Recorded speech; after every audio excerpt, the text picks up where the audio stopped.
Hello everyone and welcome back to my channel. Today we're going to be doing a little speed build and a tour of this cozy woodsy Forest of Valor theme park. I was so excited when I saw these items and I immediately knew that I wanted to incorporate them into my Forest of Valor, which is what I am currently decorating. So I knew I wanted it to be in this section of my Forest of Valor, and I knew I wanted it to kind of aesthetically match the rest of the Forest of Valor that I'm working on. Not quite finished yet, but probably will be finished with that soon. So as you see here, I do have a very woodsy, naturey, foresty vibe going on here. And I knew I wanted to incorporate that into my theme park as well. I thought it would look really unique and really fun to have that. So first thing I did was just set out the big pieces so that I kind of had this basic idea of the layout that I wanted. After that, I started laying out the pathing, and then I decided that I wanted to go ahead and bring Woody's house into the theme park as well. I had been kind of wondering where I wanted to put his house and where it would fit thematically, and I ended up deciding that this would be a perfect spot for it. I wanted everything to be kind of based around this big focal point with the topiary, and so as you're going to see, I spent a lot of time trying to make it look just right. As you're going to see, I will be fiddling around with the layout here quite a bit throughout the video, but I knew that I wanted this area to pop and really be like the center, the central hub of the theme park. Another thing I really struggled with here was centering. I wanted everything to be really symmetrical, but try as I might, I could not get everything to line up just right, and it was really frustrating me, but I just ended up having to make it work, and it made me stretch what I was doing and be a little bit more creative with the layout so that it would still look good while it was not symmetrical. I ended up deciding to go with the bushes around the topiary because it matches something that I was doing in my other part of the Forest of Valor, and again, I really wanted it to look like it was thematically cohesive throughout the entire biome.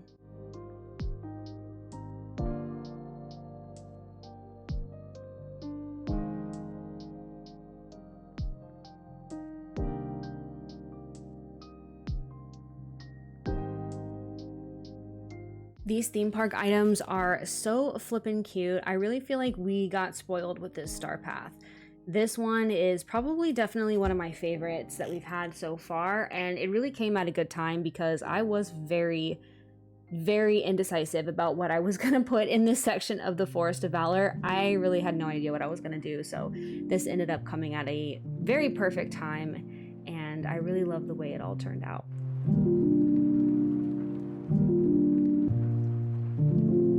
After I had the basics of that centerpiece done, I decided to go ahead and lay out the other pathing that I was going to be using throughout my Forest of Valor. You're going to see that the pathing is going to change slightly throughout the video, but it really helps me to lay out those pathings first so that I can kind of see what the different areas are going to be. Whenever I'm decorating a big area, it really helps me personally to break it down into smaller chunks to not be so overwhelmed. So by laying out this pathing first across the entire area, it kind of shows me okay, these are the different areas that I'm gonna need to decorate. And to me, that seems a lot more manageable than just looking at a big blank chunk of land.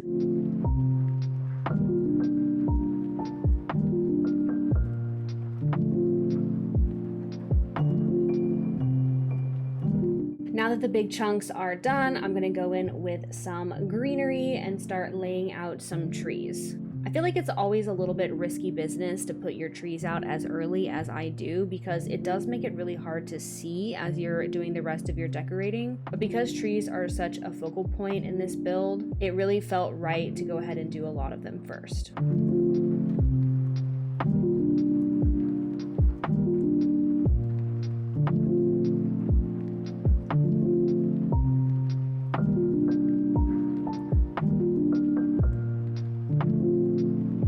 These small world pillars are so cute. I love the way they look. I knew I had to incorporate them. I definitely tried to incorporate as many of the star path building items that I could, and I think I got at least one of every item in the end. I'm pretty sure I did.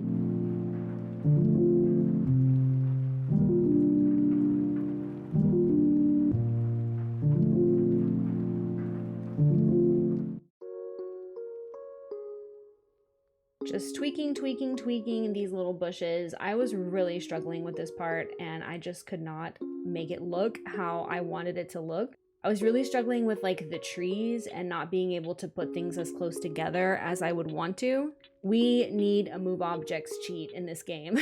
We need it so bad. Every time I decorate in The Sims, I feel so spoiled compared to decorating in this game. Like, don't get me wrong, obviously I love decorating this game, but the move objects cheat is just such a game changer, and I wish we had that in Disney Dreamlight Valley. Another thing that I'm really worried about is the item limit. As y'all can see up there in the top right hand corner, I am getting very close to my 3,000 limit, and that's with just having the plaza, peaceful meadow, and like most of the Forest of Valor done. So honestly, I don't know what I'm gonna do when I hit 3,000. I really want my valley to be completed as a set project, and I don't want to have to tear down builds to build new ones and like keep being able to build and keep creating content. But yeah, it's looking a little scary. And I also don't want to like compromise on my building style, right? Like if I'm gonna decorate, I want it to be in the style I like, which is using lots of items and all that stuff. So I don't know, hopefully we get a fix for that soon. Hopefully, we will see.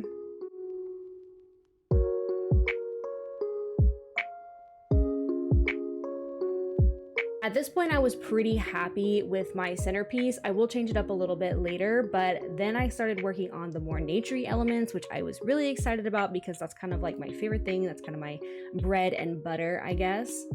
This little area right here is a little like sitting area that visitors to the park can rest. We've got an outhouse and some seating there. I have this area really covered in trees because I wanted the park to look very like shady and a little bit dark and like just covered as you were going through.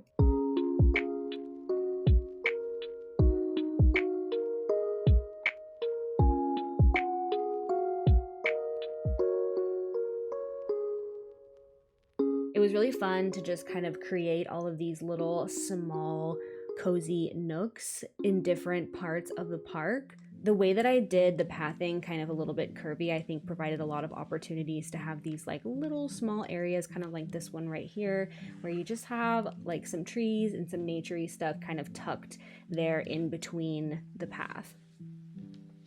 So I decided to make another like picnic area right here where guests to the park could stop and have a meal. Just kind of a simple little space there, but I think it looks really cute.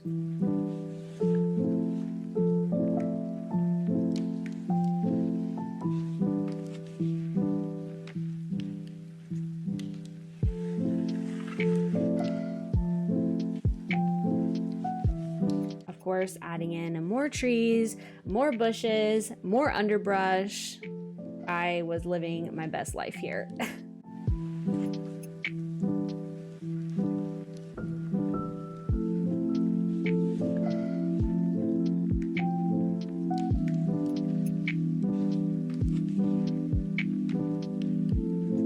Okay, here's where I had my little stroke of genius, which I think added so much to my build. I decided to take part of the fencing and move it back into the grass a little bit and kind of create this little indented area for the flowers. I feel like doing the fencing this way ended up adding like so much depth and visual interest to the area. It kind of carves out this cute little space for the flowers as well as the bushes and the lights. So I really like the way that that ended up, and I think that's honestly like my favorite part of the build at this point.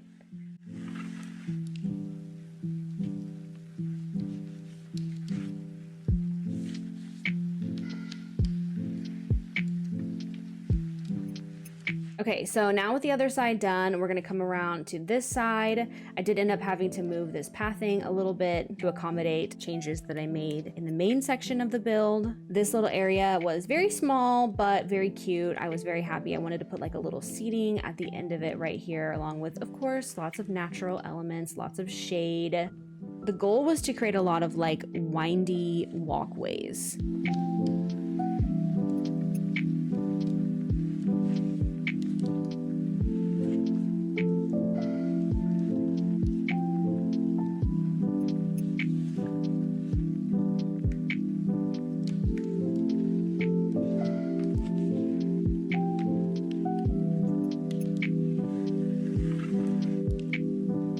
Butterfly flowers, my beloved. Now over here between Woody's and the carousel, I'm creating another little seating area with this L-shaped bench. I also wanted to put another outhouse over here, so it was kind of like another little mini rest stop.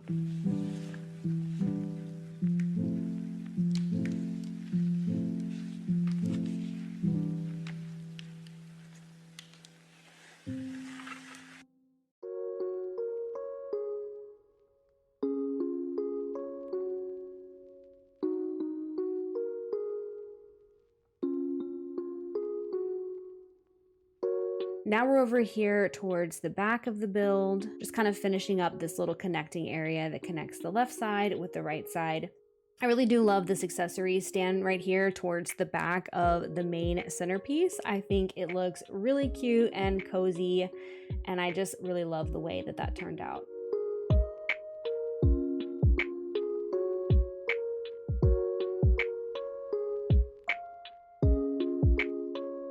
Just continuing to add foliage and lots of greenery for that visual interest. I also decided to put the little fireworks item that you get from Mirabelle, I believe, over there by the stand. I imagine that as kind of just like those little like accessories that you can buy, the little like noisemakers and stuff like that that you can get in the parks. So I thought that would be a really cute addition there. And I wasn't really sure what I wanted to do with that item. Like, I love that item, but I wasn't sure how I was going to incorporate it, and now I figured it out. Tour time. Thank you so much for watching the build. Now let's go through a little walking tour of this area so you can see it all completed.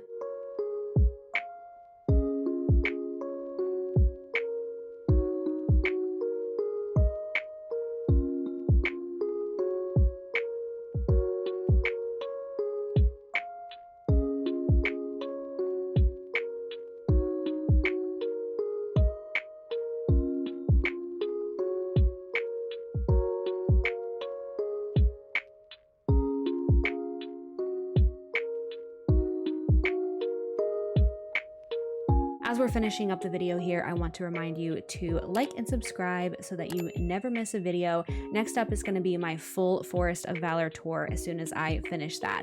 You can also follow me on Twitch, where I stream Disney Dreamlight Valley as well as The Sims, and you can follow me on TikTok for daily gaming content. Thank you all so much for watching this video, and enjoy the rest of the tour. Bye, y'all.